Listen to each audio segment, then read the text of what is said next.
Hello everybody, welcome to unique study centre.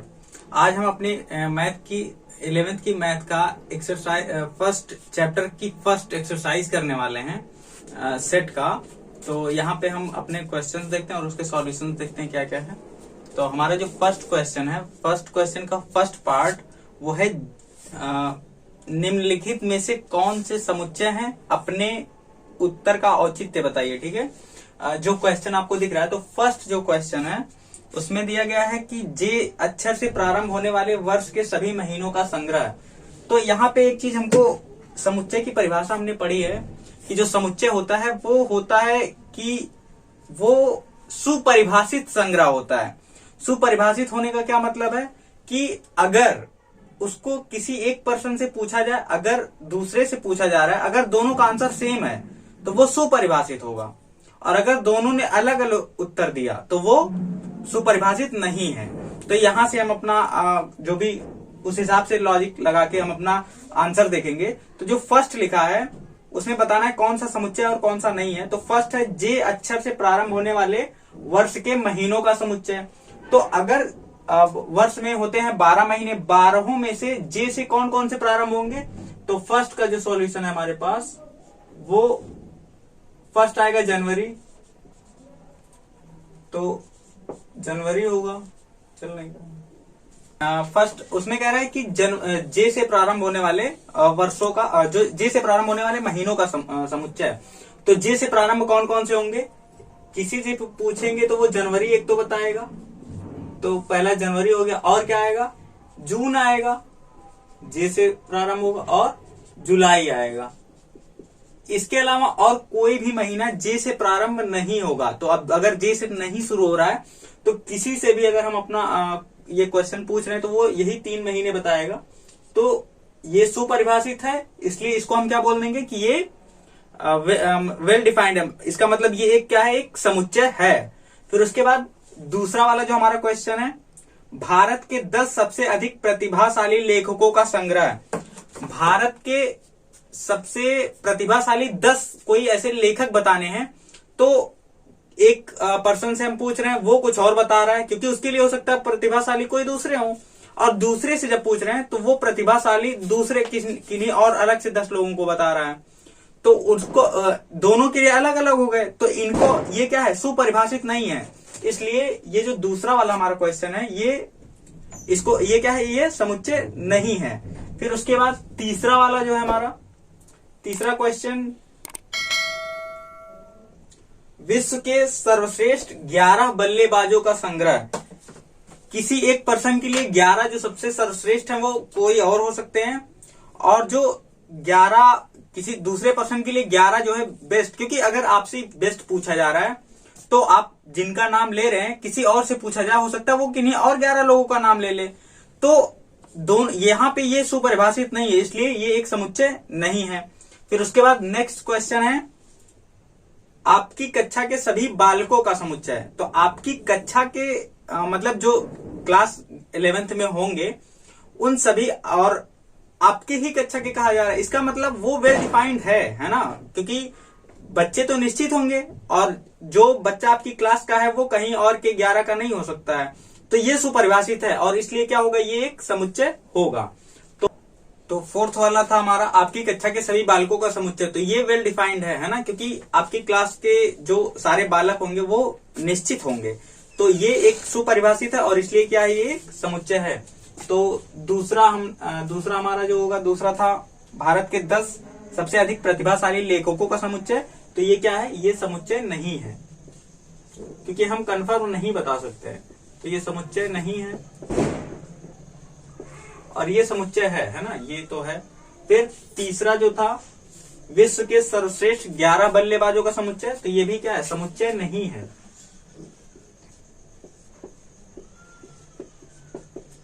क्योंकि 11 कौन से जो सर्वश्रेष्ठ हैं वो हम नहीं बता सकते। पूरे विश्व में बहुत सारे क्रिकेटर हैं, बहुत सारे बल्लेबाज हैं, तो हम उनमें से 11 को हमको सिलेक्ट करना है। तो 11 अलग अलग लोगों के लिए अलग अलग लोग होंगे। फिर उसके बाद आपकी कक्षा के सभी बालकों का संग्रह। तो ये जो है ये समुच्चय है ना, क्योंकि वो तो निश्चित होंगे। आप अपनी कक्षा के सभी बालकों का नाम एक लिख डालिए तो एक समुच्चय बन जाएगा। वो तो कंफर्म रहेगा। तो ये क्या है, एक समुच्चय है। तो चौथा क्या हो जाएगा हमारा, एक समुच्चय है। फिर पांचवा क्या है, 100 से कम सभी प्राकृतिक संख्याओं का संग्रह। अब 100 से कम प्राकृतिक संख्याओं की बात हो रही है, मतलब वो संख्याएं जिनको हम उपयोग करते हैं किसी चीजों को गिनने के लिए, वो होती है प्राकृतिक संख्याएं। 100 से कम कह रहा है, तो ये भी क्या होगा, एक समुच्चय होगा, है ना। क्यों, और कहां से कहां तक जाएगा, 1 से लेकर के 99 तक जाएगा, क्योंकि 100 से कम कहा है। तो 1, 2, 3 और इस तरह से जाता चला जाएगा, कहां तक जाएगा, 100 से कम कहा है तो 99 तक जाएगा। और ये क्या है, एक समुच्चय है, तो ये भी हमारा एक समुच्चय हो गया। फिर 6 वाला जो कहा है पहले का, उसमें बोला है लेखक प्रेमचंद्र द्वारा लिखित उपन्यासों का संग्रह। तो उपन्यासों का संग्रह, और कौन से उपन्यास जिनको मुंशी प्रेमचंद ने लिखा है, तो वो निश्चित हैं और वो कंफर्म है, मतलब बिल्कुल सुपरिभाषित हैं। तो मुंशी प्रेमचंद के द्वारा लिखे गए जो उपन्यास है, उनका जो समुच्चय होगा वो क्या होगा, वो भी एक समुच्चय होगा, उनका जो संग्रह होगा। तो ये भी एक क्या है, समुच्चय है।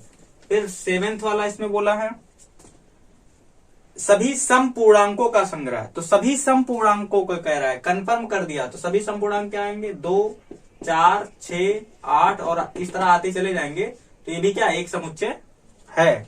फिर उसके बाद 8वां वाला, इस अध्याय में आने वाले प्रश्नों का संग्रह। अब इस चैप्टर में जो भी क्वेश्चंस आ रहे हैं उनका संग्रह, तो वो भी निश्चित होगा, है ना। 6 क्वेश्चन है, 6 को हम बारी बारी से लिख दे रहे हैं, तो वो क्या होगा, ये भी एक 8वां जो होगा, 8वां पार्ट, ये भी समुच्चय होगा, है ना, समुच्चय है। फिर 9वां क्या है, विश्व के सबसे अधिक खतरनाक जानवरों का समुच्चय। सबसे खतरनाक जानवरों का समुच्चय कह रहा है। तो सबसे खतरनाक कौन से, हम किसको मानेंगे, किसी के मतलब शेर, कोई कह देगा कि हाँ शेर नहीं खतरनाक, है ना। एक अलग अलग आदमी अलग अलग जानवरों को खतरनाक बोलेगा, जिससे डर लगता है ना। अब कुछ लोग कॉकरोच को खतरनाक जानवर बोल सकते हैं, तो उसमें कुछ लोगों के लिए होता है, तो उनकी बात अलग है। तो यहाँ पे खतरनाक कैसे, अब बंदर भी हो सकते हैं किसी के लिए खतरनाक हो, डर के मारे बाहर ना निकले। तो खतरनाक जानवर हम कंफर्म नहीं बता सकते, है ना। एक पर्सन से पूछा जा रहा है कि 10 खतरनाक जानवरों के नाम बताइए, हो सकता है कुछ और बता दे। अगले से पूछा जा रहा है तो वो कुछ और बता सकता है। तो ये सुपरिभाषित नहीं है। अब अगर सुपरिभाषित नहीं है तो फिर ये समुच्चय नहीं है। समुच्चय नहीं है तो फिर लिखते हैं क्या है, समुच्चय नहीं है। तो ये फर्स्ट क्वेश्चन का आंसर रहा हमारे। अब नेक्स्ट हम सेकंड क्वेश्चन अपना देखते हैं। अब जो हमारा सेकंड क्वेश्चन है उसमें सिंबल हमको भरने हैं। तो उसमें क्या कह रहा है कि ये जो सिंबल होता है ये होता है बिलोंग्स टू का, और ये जो होता है ये होता है नॉट बिलोंग्स टू।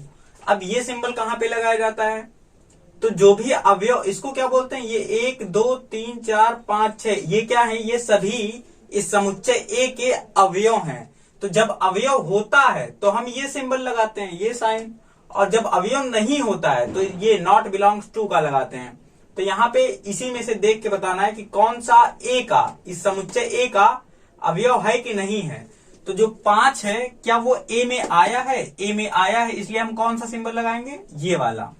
तो यहाँ पे अवयव होने के लिए ये और ना होने के लिए ये लगाते हैं। तो अवयव है, इसका मतलब यहाँ पे जो लगेगा बिलोंग्स टू का लग जाएगा। फिर 8 है, तो क्या ए में 8 है, तो ए में 8 नहीं है, इसलिए 8 जो है वो इसमें नहीं है। तो क्या होगा, ये उसका मतलब उसका अवयव नहीं होगा। तो अवयव ना होने के लिए हम क्या लगाएंगे, नॉट बिलोंग्स टू लगाएंगे। यही साइन बना के इसे काट दिया जाता है। 0, तो क्या 0 ए में है, तो ए में नहीं है, तो ए में नहीं है तो क्या लगेगा, नॉट बिलोंग्स टू। 4 ए में है तो ये लग जाएगा। फिर 2 की बात कर रहा है, तो क्या 2 ए में है, तो 2 तो है इसलिए बिलोंग्स टू। और 10 ए में है, नहीं है, तो नॉट बिलोंग्स टू। ये सेकंड क्वेश्चन रहा। अब देखते हैं थर्ड क्वेश्चन। तीसरे क्वेश्चन के पहले एक टॉपिक हम पहले अपना देख लेते हैं कि समुच्चय जो लिखा जाता है उसको लिखने की 2 विधियां होती हैं। अभी तक तो हमको पता है कि समुच्चय हम लिखते हैं तो वो क्या लिखते हैं, एक मझले ब्रैकेट के अंदर सारे अवयवों को लिख देते हैं। अब यहाँ पे समुच्चय लिखने की 2 विधियां होती है। पहली होती है रोस्टर विधि और एक दूसरी होती है समुच्चय निर्माण विधि। रोस्टर विधि में क्या होता है, जो भी वस्तुएं या जो भी अवयव हमको लिखने हैं उनको हम मझले ब्रैकेट के अंदर डायरेक्ट लिख देते हैं। जैसे अगर हमको लिखना है 1 से 5 तक की संख्याओं का समुच्चय, तो हम क्या लिखेंगे 1 2 3 4 5, मतलब जो कहा जाएगा बस वो सारी चीजें लिख देंगे।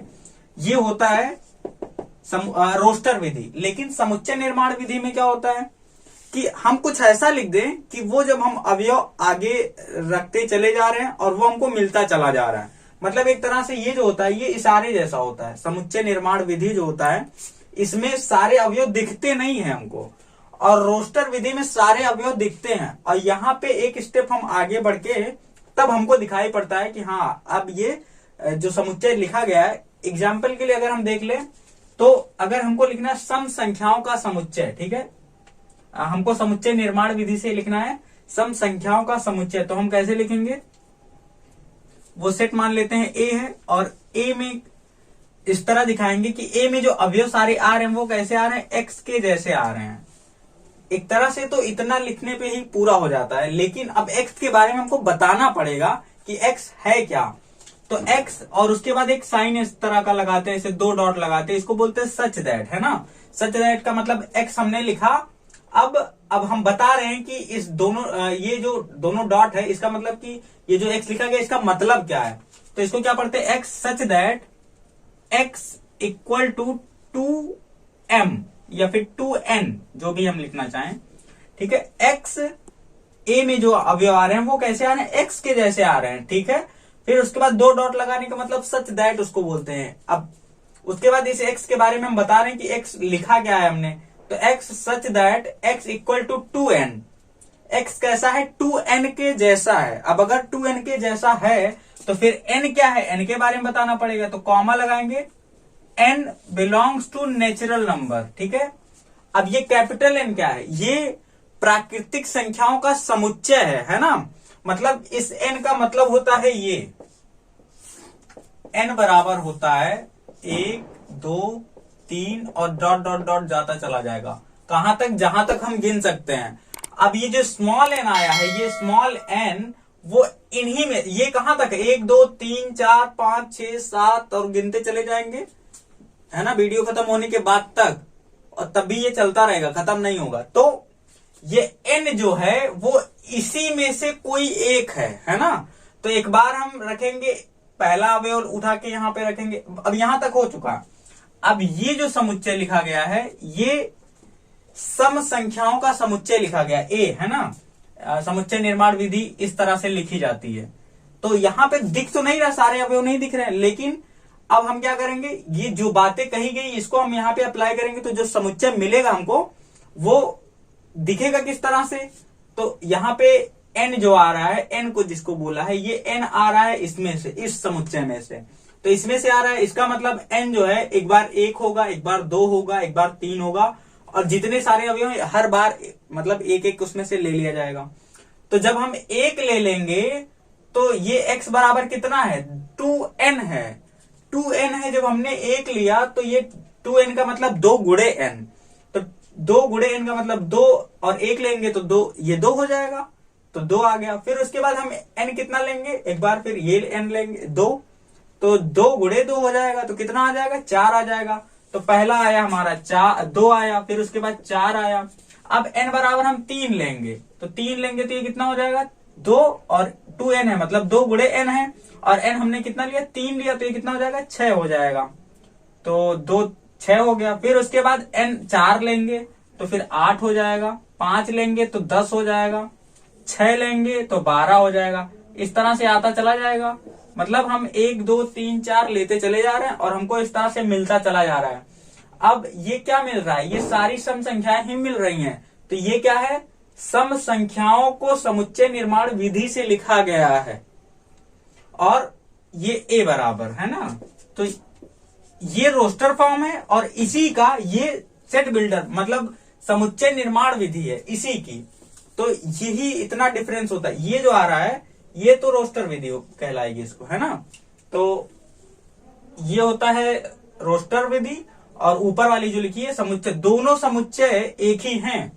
तो यही अंतर होता है दोनों, मतलब समुच्चय निर्माण विधि में बस इशारा कर दिया जाता है कि जैसे a इक्वल टू एक्स लिख देगा। अब x के बारे में हमको बताना पड़ेगा कि x हमने लिखा क्या है। तो x इक्वल टू 2n है, और n क्या है, n जो है वो इस समुच्चय में से आ रहा है। अब ये चीज आपको हमेशा के लिए पता होनी चाहिए कि नेचुरल नंबर, प्राकृतिक संख्याओं का जब समुच्चय बोला जाएगा तो वो इसकी बात कर रहे हैं हम। आगे जितने भी हम क्वेश्चन लगाएंगे, जितनी भी एक्सरसाइज में पढ़ेंगे, और इसी सेट में ही नहीं, पूरा जहां तक पढ़ेंगे, अगर इस तरह की चीज मिल रही है, इस तरह कहीं कोई बात लिखी है, उसका मतलब होता है कि वो जो आ रहा है वो कहां से आ रहा है, प्राकृतिक संख्याओं के समुच्चय में से आ रहा है, ये वाला n। और क्या, इस तरह के और भी कुछ होते हैं, जैसे हमको मिलेगा w मिल जाएगा, तो ये होता है प्राकृतिक संख्याओं का समुच्चय, इस तरह का मिल जाएगा। अब w क्या होता है, तो w होता है पूर्ण संख्याओं का समुच्चय। पूर्ण संख्याओं का मतलब जब इस समुच्चय में हम जीरो भी मिला देते हैं, क्योंकि प्राकृतिक संख्याओं के समुच्चय में जीरो नहीं आता है, ना तो जीरो आता है और ना ही नेगेटिव कोई नंबर आता है। तो जीरो अगर इसमें हम मिला दे रहे हैं तब वो बन जाता है पूर्ण संख्या है, ठीक है, होल नंबर बन जाता है।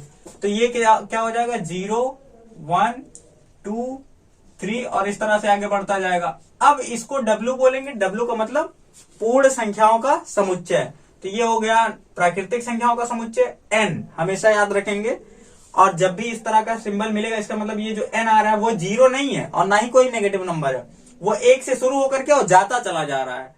अगर हम बोलेंगे कि n जो आ रहा है, अब आगे जिस तरह से भी क्वेश्चन आएगा, अगर इस तरह से कहीं कुछ दिया है कि n बिलोंग्स टू W, इसका मतलब n शुरू कहां से हो रहा है, अब की बार जीरो से शुरू होगा, क्योंकि n W से आ रहा है और बाकी पूरा सारा हो जाएगा। तो W का ये मतलब हुआ। और क्या होता है, Z भी आता है। Z होने का क्या मतलब हुआ, Z या I, ठीक है, इंटीजर जो पूर्णांक होते हैं। तो पूर्णांक धनात्मक भी होते हैं, ऋणात्मक भी होते हैं, और जीरो भी क्या है, एक पूर्णांक है। तो ये जब मिलेगा हमको, तो वो कहां से मिलेगा, माइनस से एकदम आता रहेगा, माइनस अनंत से, और कहां तक, -3 -2 -1 हो जाएगा, 0 हो जाएगा, 1 2 3 और डॉट डॉट डॉट आगे पूरा जाता चला जाएगा। ये हो जाएगा पूर्णांकों का समुच्चय, ठीक है। फिर इसी तरह से परिमेय संख्याओं का, अपरिमेय संख्याओं का, आगे बुक में सारे नोटेशन दिए गए हैं, तो इसका यही मतलब होता है। n का मतलब प्राकृतिक संख्याओं का समुच्चय, w का मतलब पूर्ण संख्याओं का समुच्चय, z का मतलब पूर्णांकों का समुच्चय, वहां पे एक देता है c क्या होता है, c होता है परिमेय संख्याओं का समुच्चय। अब परिमेय संख्याएं क्या होती है, ये 10th में हम लोग पढ़ के आए हैं, अभी यहाँ पे काम नहीं है, अगर आगे काम पड़ता है तो वो बता दिया जाएगा, ठीक है। फिर उसके बाद अपरिमेय संख्याओं का समुच्चय, तो अपरिमेय संख्याओं को हम q से दिखाते हैं, तो इस तरह से हम q लिख देंगे, और q लिखने के बाद जो भी इरेशनल नंबर होते हैं ना, √2 √3 √5 √7, इस तरह से जो भी नंबर आते रहेंगे वो क्या हो जाएंगे, अपरिमेय संख्या होंगे। तो ये होता है समुच्चय लिखने की विधि, एक रोस्टर विधि और एक समुच्चय निर्माण विधि। अब हम अपना थर्ड क्वेश्चन करते हैं, थर्ड में यही करना है। अब तीसरे में जो हमारा फर्स्ट पार्ट है, तीसरा क्वेश्चन क्या बोल रहा है, निम्नलिखित समुच्चयों को रोस्टर फॉर्म में लिखना है ना। जैसे अभी हमने देखा कि मतलब जो कहा गया वही पूरा का पूरा डायरेक्ट लिख देना है। तो फर्स्ट क्वेश्चन में क्या दिया गया, वो समुच्चय निर्माण विधि में दिया गया है और उसको हमको रोस्टर फॉर्म में लिखना है। तो पहला क्या दिया गया है, a बराबर दिया है x सच दैट x एक पूर्णांक है और -3 से बड़ा है और 7 से छोटा है। तो a बराबर हम क्या लिखेंगे, -3 से बड़ी कोई संख्या लिखनी है और 7 से छोटी लिखनी है। तो संख्या रेखा पर जब हम देखेंगे तो यहाँ पे हमारे पास 0 होगा, 1 2 3 4 5 6 और ये 7, ठीक है। यहाँ पे -1 -2 -3 -4 इस तरह से आगे चला जाएगा। तो अब यहाँ पे -3 से बड़ा होना चाहिए और 7 से छोटा होना चाहिए। क्या बराबर भी दिया है, तो छोटा ही दिया है ना, मतलब x जो है वो -3 से क्या है, बड़ा है और 7 से छोटा है। तो ये जो 2 है वो 1 से बड़ा है, 3 2 से बड़ा है, 4 3 से बड़ा है, 5 4 से बड़ा है, 6 5 से बड़ा है। वैसे ही हमेशा दाहिनी तरफ वाला बड़ा होता है। तो -2 जो है वो -3 से बड़ा है ना, मतलब ये बड़ा होगा इससे, फिर ये जो होगा इससे बड़ा होगा, ये इससे बड़ा। अब -1 और 0 में कौन बड़ा है, तो 0 बड़ा है। 1 और 0 में 1 बड़ा है ना, मतलब हमेशा उस तरफ वाला जो होगा वो अपने इस बाएं तरफ वाले से बड़ा होगा। तो -3 से बड़ा है ना। अब जो एक उस क्वेश्चन में कहा है -3 से बड़ा होना चाहिए और 7 से छोटा होना चाहिए। तो -3 से बड़ा कौन मिल रहा है? -2 मिल रहा है, -2 हो जाएगा। -1 भी बड़ा है, -1 मिल जाएगा। 0 भी बड़ा है, फिर 1, 2, 3, 4, 5 और 6, क्योंकि 7 से छोटा कहा है तो 7 से तो -2 से शुरू होकर कहां तक जाएगा? 6 तक जाएगा। ये फर्स्ट आंसर रहा हमारा, है ना। अब सेकेंड क्वेश्चन क्या है? x सच दैट x संख्या 6 से कम एक प्राकृतिक संख्या है। प्राकृतिक संख्या हमेशा 1 से शुरू होती है, तो प्राकृतिक संख्या का जो समुच्चय आएगा वो कितना बनेगा? यहां से शुरू होगा और इस तरह से का। अब यहाँ पे जो दिख रहा है वो क्या है? वो सारी प्राकृतिक संख्याएं हैं जो भी दिख रही हैं, आगे भी जाती चली जाएंगी। लेकिन कहा क्या है कि 6 से कम, तो 6 यहां पे है, इससे कम तो कितना आएगा? ये इतना ही आ रहा है। तो जो हमारा सेकंड आंसर है A= ही दिया, B= दिया है। तो जो ये पहला सॉल्यूशन हुआ। दूसरा सॉल्यूशन क्या है? B= 6 से कम प्राकृतिक संख्या बोल रहा है, तो 6 से कम प्राकृतिक संख्या क्या हो जाएगा? 1, 2, 3, 4, 5 और 6 से कम कहा है तो 5 तक ही रहेगा। तो ये सेकंड वाले का आंसर हो गया, है ना। प्राकृतिक संख्या बोला 1 से शुरू होगा और 6 से कम बोला है, तो 6 से कम बोला है मतलब। और ये कौन सा तरीका है लिखने का? ये है रोस्टर विधि, है ना, रोस्टर मेथड। फिर तीसरा वाला क्या है? C x सच दैट 2 अंकों की ऐसी प्राकृतिक संख्या है जिसके अंकों का योगफल 8 है। 2 अंकों की संख्या हमको लेनी है, लेकिन योगफल कितना होना चाहिए उनका? 8 होना चाहिए। तो 2 अंकों की संख्याएं हमको कौन कौन सी ऐसी मिलेंगी जिनका योगफल 8 आ जाए? तो हमने C= था ये, हमने ले लिया प्राकृतिक संख्या और कहा है तो 1 और 7, है ना। 1 और 7 17, इनका योगफल कितना आएगा? 8 आ जाएगा।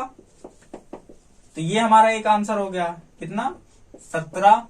फिर हम क्या करते हैं? 2 और 6 ले लेते हैं, 26, इनका भी योगफल 8 आ रहा है, तो 26 हो गया। इनका दोनों का योगफल 8 है। फिर अगर ये 3 तो ये भी एक और कम हो जाएगा, 5, ये भी 8 आता है तो 35 हो जाएगा। फिर इसको 1 बढ़ाते, इसको 1 कम करना पड़ेगा, तो ये हो जाएगा 4 और ये 5 था तो ये भी हो जाएगा 4, 44, क्योंकि 4 इन दोनों का योगफल कितना आएगा? 8 आएगा।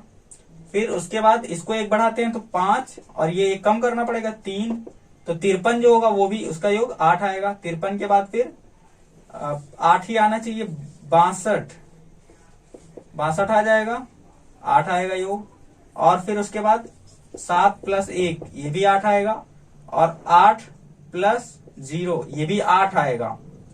तो इतनी सारी ऐसी प्राकृतिक संख्याएं हैं 2 अंकों की जिनके अंकों का योगफल कितना है? 8 है। कौन? 17, 26, 35, 44, 53 और 62, फिर 71 और 80। अच्छा 0, 8 क्यों नहीं होगा? अगर जैसे ये यहाँ 17, 26, 35, 44, फिर उसके बाद यही उल्टा होते चला गया। 35 था तो 53 हुआ और 26 था तो 62 हुआ, 17 था तो 71 हुआ, लेकिन फिर 80 था तो 0, 8 होना चाहिए। 0, 8 क्यों नहीं होगा? क्योंकि यहाँ पे 2 अंकों की प्राकृतिक संख्या का है।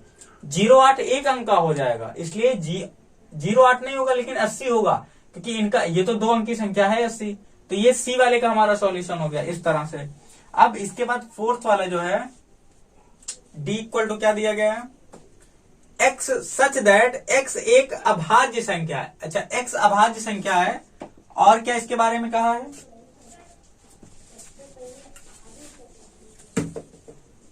x अभाज्य संख्या है जो 60 की भाजक है और 60 को वो काटती है। तो सबसे छोटी अभाज्य संख्या 2, तो 2 60 को काट देती है, ठीक है। 3 क्या काटेगी? 3 अभाज्य भी होती है और काट भी देगी 60 को। और फिर 5 भी काट देगा, तो 5 भी अभाज्य है। तो ये क्या हो जाएगा? ये भी इसका फोर्थ वाले का सॉल्यूशन हो जाएगा, जो है ई वाले में कहा है ट्रिग्नोमेट्री के अक्षरों का समुच्चय, है ना। ट्रिग्नोमेट्री के अक्षरों का समुच्चय कहा है, शब्द के सभी अक्षरों का समुच्चय। तो समुच्चय में कोई भी अवयव 2 बार नहीं लिखा जाता है, हमेशा ट्रिग्नोमेट्री लिखी है तो एक अवयव एक बार लिख दिया जाएगा, और समुच्चय के जब अवयव लिखे जाते हैं तो उनके बीच में कॉमा जरूर लगाया जाता है। तो ट्रिग्नोमेट्री को कहा है तो टी हो जाएगा RIGON, ओ होता है तो ओ लिखा नहीं जाएगा। ट्रिग्नोमेट्री तो ट्रिगोन, और ओ होता है तो ओ नहीं लिखा जाएगा। फिर मेट्री होता है तो ME, फिर टी होता है तो टी आ चुका है तो नहीं लिखा जाएगा। फिर METRY, आर भी आ चुका है, और उसके बाद वाई। तो अब क्योंकि यहां का ये टी और आर क्यों नहीं लिखा गया, क्योंकि यहां पे आ चुका तो एक ही बार लिखा जाता है हमेशा, चाहे हम यहां पे लिखते या फिर यहां पे लिखते। तो ये ट्रिग्नोमेट्री के अक्षरों का समुच्चय है, ये हो जाएगा। फिर उसके बाद 6 वाला है एफ जो दिया गया है। एफ के बारे में क्या कहा है, बेटर शब्द के सभी अक्षरों का समुच्चय है ना। तो बेटर में हमको क्या मिलेगा, BE, फिर उसके बाद डबल टी होता है तो एक ही टी लिखा जाएगा, BE, फिर ई होता है तो ई लिखा नहीं जाएगा, और क्या आर लिखा जाएगा। ये बेटर शब्द के सभी अक्षरों का समुच्चय मिलाकर हो गया। फिर उसके बाद नेक्स्ट क्वेश्चन हम अब देखते हैं, फोर्थ वाला। अब फोर्थ वाला क्या बोला है, इसी का जस्ट उल्टा करना है ना। अभी तक हमको कौन सा विधि में दिया था, अभी तक दिया था समुच्चय निर्माण विधि में, और लिखना था हमको रोस्टर विधि में। अब रोस्टर विधि में दिया और समुच्चय निर्माण विधि में लिखना है ना। तो बिल्कुल जो हमने तीसरे क्वेश्चन में किया उसी का उल्टा चौथे क्वेश्चन में करना है। तो पहला क्वेश्चन क्या दिया गया है, निम्नलिखित समुच्चयों को समुच्चय निर्माण विधि में लिखिए। तो पहला क्या है, 3, 6, 9 और 12। हमको इस तरह से लिखना है कि लिखे हम इस तरह से A = X लिख देना है ना। अब X के बारे में बताना है और इस तरह से बताना है कि क्या है, 3, 6, 9 और 12 ही आना चाहिए। तो 3, 6, 9, 12 अगर हम देखें तो इस तरह से क्या क्या है, 3, 6, 9 और 12। ये 3 का एक बस पहाड़ा ही है ना, 3 × 1, 3 × 2, 3 × 3 और 3 × 4। तो X को हम क्या लिख सकते हैं, क्या है ये 3n है ना, 3n है। अब n क्या है, 1, 2, 3, 4 इन्हीं का गुणा हुआ है। तो x such that x = 3n। और n के बारे में बताएंगे, n क्या है, n belongs to natural number, n प्राकृतिक संख्याओं के समुच्चय में से आ रहा है। और एक बात, हम 12 तक ही हमको लिखना है। तो 12 तक, इसका मतलब जो है n जो है वो छोटा होगा किससे, 5 से। तो n 5 से छोटा होगा, और प्राकृतिक संख्या है तो शुरू तो 1 से होगी, 1 से शुरू होके 5 तक जाएगी। तो इस तरह से हम लिख देंगे, है ना, n belongs to natural number, और n जो है वो 5 से छोटा है। फिर उसके बाद दूसरे वाले में क्या कहा है, b = तो दूसरे में कह रहा है 2, 4, 8, 16 और 32। तो 2, 4, 8, 16, 32 अगर हम देखेंगे तो यहां पे कौन सा पैटर्न हमको देखने को मिलेगा, 2, 4, 8, 16, 32। अगर इसको हम देखें तो ये 2 की घात 1 लिखा है, ये 2 की घात 2 लिखा है, 2 की घात 3 लिखा है, 2 की घात 4 लिखा है, और 2 की घात 5 लिखा है। बदल कौन रहा है, उसी को हमको n रखना होता है। तो 2 तो सेम है, बदल रहा है उसकी घात जो वो बदल रही है। तो हम क्या लिखेंगे, b = क्या, x है ना, सच दैट x क्या होगा, 2 तो बदल नहीं रहा है तो 2 तो लिख दिया जाएगा, जो बदलता है उसी को n लिख दिया जाता है। तो बदल रहा है घात उसकी, तो 2 की पावर n। और फिर वही बात लिखेंगे, कहां तक गया, 5 तक गया है ना n। तो n belongs to natural number, और n जो है वो क्या है, 6 से छोटा है। ये हमारा सॉल्यूशन हो गया, है ना, दूसरे वाले का। अब अगर इसको हम n की वैल्यू रखते चले जाएंगे तो हमको क्या वही मिलता, 2, 4, 8, 16, 32 मिलता चला जाएगा। हम 1 रखेंगे तो x आएगा कितना, x = 2 की घात 1 मतलब 2 आ जाएगा। 2 रखेंगे 2 की घात 2 मतलब 4 आ जाएगा। 3 रखेंगे तो 8 आ जाएगा। 4 रखेंगे तो 2 की घात 4 मतलब 16 आ जाएगा, और 2 की घात 5। और 6 हम रख नहीं सकते क्योंकि n क्या है, 6 से छोटा है, तो मतलब 5 तक ही है। फिर तीसरा क्या कह रहा है, 5, 25, 125, 625। तो बिल्कुल यही सेम क्वेश्चन है, उसमें इसकी जगह पे क्या कह दिया, 5, 25, 125 और 625। तो 5 की घात 1 लिखा है, ये 5 की घात 2 लिखा है, 5 की घात 3 और 5 की घात 4 लिखा है। तो इसका आप लोग खुद से करिए क्या आता है पॉज करके, है ना, और उसका आंसर लिखिए, फिर उसके बाद इस आंसर से मैच कीजिए, देखिए क्या आता है। तो यहाँ पे है x such that x equal to 5 की पावर n होगा, n belongs to natural number, ये बात तो हम लिखेंगे। और क्या, n कहां तक गया, 4 तक ही गया है, इसका मतलब n लेस देन 5 है ना, 5 से छोटा होगा। ये हमारा सी वाला आंसर रहा। फिर उसके बाद तीसरा फोर्थ क्या कह रहा है, 2 4 6 और डॉट डॉट करके दे दिया है ना, मतलब सारे सम संख्याओं का समुच्चय कहा है। तो मान लेते हैं हम ये फर्स्ट हो गया, सेकेंड, थर्ड, फोर्थ। और ऐसा कोई जरूरी नहीं कि हम ABCD माने, समुच्चय है तो कुछ भी नाम दे सकते हैं, उससे कोई मतलब नहीं है। तो इसमें क्या कहा है, 2 4 6 8 इस तरह दिया, 2 4 6 और डॉट डॉट डॉट दे दिया। तो 2 को हम लिख सकते हैं 2 गुणे 1, इसको लिख सकते हैं 2 गुणे 2, इसको लिख सकते हैं 2 गुणे 3। फिर उसके बाद अगर 8 है तो 2 गुणे 4, बदल कौन रहा है, ये बदल रहा है, और ये तो सेम है। तो x सच दैट, इस तरह का क्वेश्चन हम पिछले वाले क्वेश्चन में कर चुके थे। तो x इक्वल टू क्या आ जाएगा 2, और जब समुच्चय निर्माण विधि पढ़ रहे हैं उसमें भी कर चुके हैं। x इक्वल टू कितना आ जाएगा 2n आएगा, और n belongs to natural number. और क्या, n के बारे में अब ऐसा नहीं कहा है, क्योंकि डॉट डॉट लगा दिया, इसका मतलब वो लगातार चलते जा रहा है। तो लगातार अगर चलता जा रहा है तो अब हम कुछ नहीं लिखेंगे इसके बाद, यहाँ पे मझला ब्रैकेट बंद कर देंगे। क्यों, क्योंकि n के बारे में कुछ ऐसा नहीं बताया कि ये 10 से छोटा या 15 से छोटा, ऐसा कुछ नहीं कहा है। तो बस यहीं तक लिख देंगे। ये हमारा फोर्थ वाला हो गया। फिफ्थ आंसर इसका क्या मिलेगा, ई मान लेते हैं हम। तो इसमें कहा गया है 1 4 9 और डॉट डॉट डॉट 100 तक दिया है ना। तो इसमें क्या पैटर्न हमको मिलता है, जो पैटर्न मिलता है वही लिख देना समुच्चय निर्माण विधि में।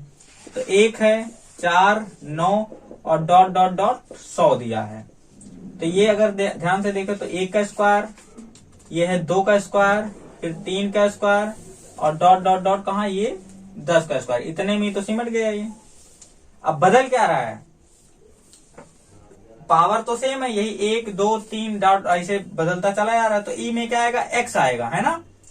x कैसा होगा, such that x equal to, है ना, पॉज करके पहले खुद से सॉल्व कर रही है, उसके बाद मिलाइए क्या सही आता है कि नहीं। तो इसको हम क्या लिखेंगे, n स्क्वायर, है ना, क्योंकि यही हमारा बदल रहा था।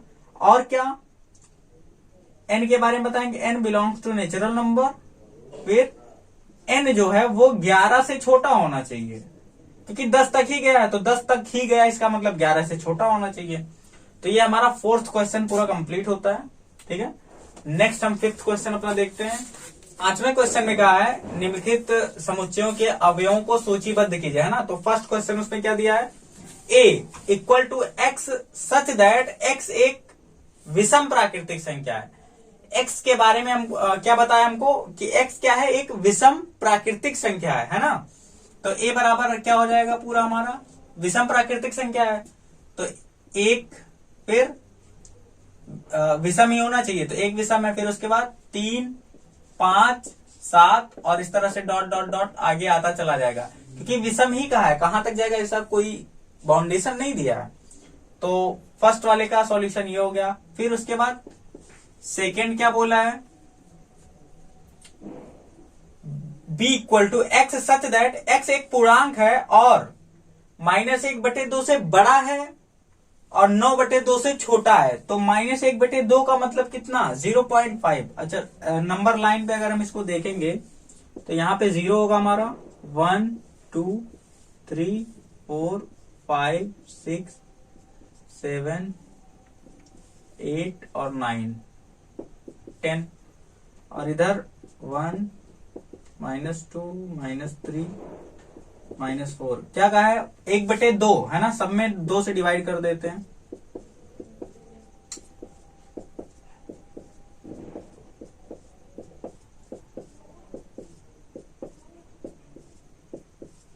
सब में 2 से डिवाइड कर दिए तो ये कितना हो गया, ये तो हो गया -2, ये -3/2, ये -1, -3/2 का मतलब -1.5, और ये कितना हो गया -0.5, ये तो 0 ही रहेगा, 0.5 1 1.5, 2, 2.5, 3, 3.5, 4, 4.5, इस तरह से, है ना। तो जो क्वेश्चन में दिया है वो क्या कह रहा है, 1/2 से बड़ा होना चाहिए और 9/2 से छोटा होना चाहिए। इसका मतलब इनके बीच में जो भी आ रहा है वही सब है। तो इनके बीच में क्या क्या आ रहा है, हम मान लेते हैं b बराबर, तो जो भी आ रहा है कितना आ रहा है, 0 आ रहा है। और पूर्णांक कहाँ है, x सच दैट x एक पूर्णांक है। और कहां से, तो पूर्णांक हम कौन कौन से, दशमलव वाले नहीं लिखने हैं, ये नहीं लिखना है, ये सारे दशमलव वाले जो भी हैं वो सारे नहीं लिखने हैं। तो पूर्णांक क्या क्या आ रहा है, 0 आ रहा है, ये आंसर हो गया हमारा। 1 भी पूर्णांक है, फिर 2 पूर्णांक है, 3 पूर्णांक है और फिर 4 पूर्णांक है। तो जो आंसर हमारे पास 0, 1, 2, 3 और 4, तो 0, 1, 2, 3 और 4 है ना, क्योंकि पूर्णांक है। ये सब क्या है, ये सब पूर्णांक नहीं है, ये सब दशमलव संख्याएं हैं। तो पूर्णांक ये, फिर ये आंसर हो गया। फिर तीसरे वाले में क्या कहा है, सी, x सच दैट x एक पूर्णांक है और क्या कहा है, x² छोटा है या बराबर है 4 के, है ना हमेशा। तो पूर्णांक धनात्मक और ऋणात्मक दोनों होता है, लेकिन उसमें शर्त क्या दे दिया कि जब हम उसका स्क्वायर कर रहे हैं, ये जो बाद में लिखा गया है इस तरह से, x² लेस देन और इक्वल टू 4, इसका मतलब जो उस पूर्णांक का जो वर्ग है वो 4 से छोटा होना चाहिए। तो हम तो कुछ भी ले सकते हैं पूर्णांक, है ना, प्लस भी होता है माइनस भी होता है, लेकिन उसका वर्ग करने पे वो 4 से छोटा या 4 के बराबर आना चाहिए। तो अगर हमने -3 ले लिया, स्क्वायर करेंगे 9 आ जाएगा, लेकिन तो फिर ये बात तो वहां पे लागू नहीं होती है, तो ये हम नहीं ले सकते। तो हम क्या लेंगे, अगर -2 ले रहे हैं तो -2 अगर हमने लिया तो स्क्वायर करेंगे तो 4 आएगा, बराबर हो सकता है, तो ये सही है। -1 लेंगे, स्क्वायर करेंगे 1 आएगा, ये भी हो सकता है। 0 का स्क्वायर 4 से छोटा आएगा, सही है। और 1 और 2 इतना ही हो सकता है। इन सभी का स्क्वायर हम करेंगे या तो 4 से छोटा आएगा या 4 के बराबर आएगा, तो ये चीज हमको वहां पे फॉलो करवानी है। फिर फोर्थ इसमें क्या रहा है, x such that x loyal शब्द का एक अक्षर है, लॉयल शब्द का एक अक्षर है, तो LOY और A, फिर से L आएगा नहीं क्योंकि एक बार आ चुका है, तो LOYA हो जाएगा। ये लॉयल शब्द का एक अक्षर का, है ना, लॉयल शब्द के अक्षरों को लेकर के जो समुच्चय बनाया जाएगा। फिफ्थ वाले में क्या कहा है, E= मान लेते हैं, इसमें दिया है x सच दैट x वर्ष का एक ऐसा महीना है जिसमें 31 दिन नहीं होते हैं। तो पहले हम ये ढूंढ लें कि 31 दिन होते किस में है, तो जनवरी में होते हैं, इसको नहीं लिखा जाएगा। फरवरी में होते हैं तो फरवरी में हो जाएगा। फिर मार्च में 31 होता है, मार्च में होता है। अप्रैल में नहीं होता है, फरवरी, अप्रैल। अब जिसमें जिसमें होता है और जिसमें नहीं होता वही ढूंढ के लिखना है ना। तो फरवरी में, अब उसको देखेंगे कैसे, तो हम ऐसे मुट्ठी बंद करते हैं, जो ऊपर आता है यहाँ पे, है ना, ये जो उठा हुआ हिस्सा है उंगली पे, ये इस तरह से,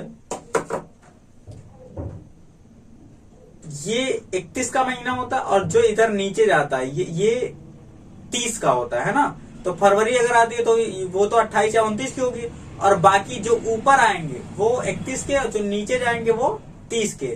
तो यहाँ पे जनवरी 31 की, इसको लिखना नहीं है। क्या क्वेश्चन में क्या बोला है कि जो 31 दिन का नहीं होता है, तो फरवरी नहीं होती है, मार्च नहीं लिखना है, अप्रैल, फिर मई, जून, जून नहीं होता है, फिर जुलाई होती है, अगस्त होता है, सितंबर, सितंबर अगर है तो फिर अक्टूबर, नवंबर, नवंबर हो जाएगा। ये सभी क्या है, इन सब में 31 दिन नहीं होते हैं महीने में। तो ये सॉल्यूशन हो जाएगा हमारा पांचवें का। 6 वाले में क्या बोला है,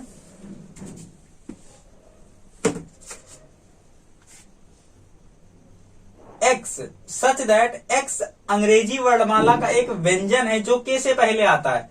तो के से पहले आता है और व्यंजन भी है, स्वर नहीं है। तो के से पहले कौन कौन आते हैं, हम मान लेते F = A B C D E F GHIJ और इसके बाद क्या आता है, तो के से पहले आने वाला। लेकिन एक बात और कहा है कि व्यंजन है तो ए तो स्वर है, ई भी स्वर है और आई भी स्वर है ना। AEIOU, ग्रामर पढ़ाने लगे।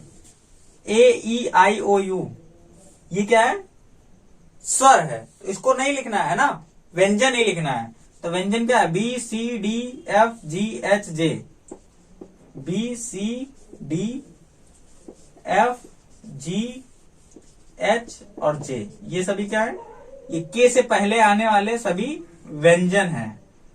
तो फिफ्थ क्वेश्चन कंप्लीट होता है, फिफ्थ वाला। नेक्स्ट 6 में बिल्कुल सिंपल सा है, उसमें देखते हैं क्या करना है। तो मैच द फॉलोइंग है ना, यहीं से देख लो सीधा क्या करना है।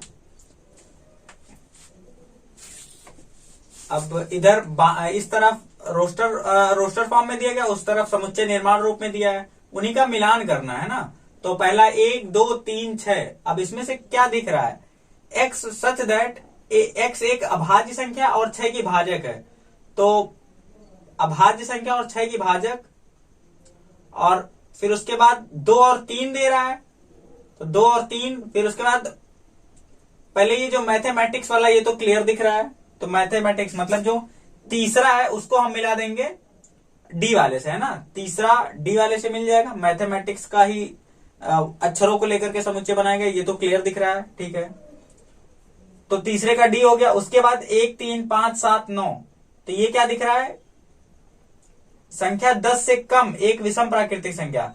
तो जो चौथा वाला दिख रहा है वो बी दिख रहा है चौथे का, है ना, क्योंकि 1 3 5 7 9 ये सभी क्या है, विषम संख्याएं हैं।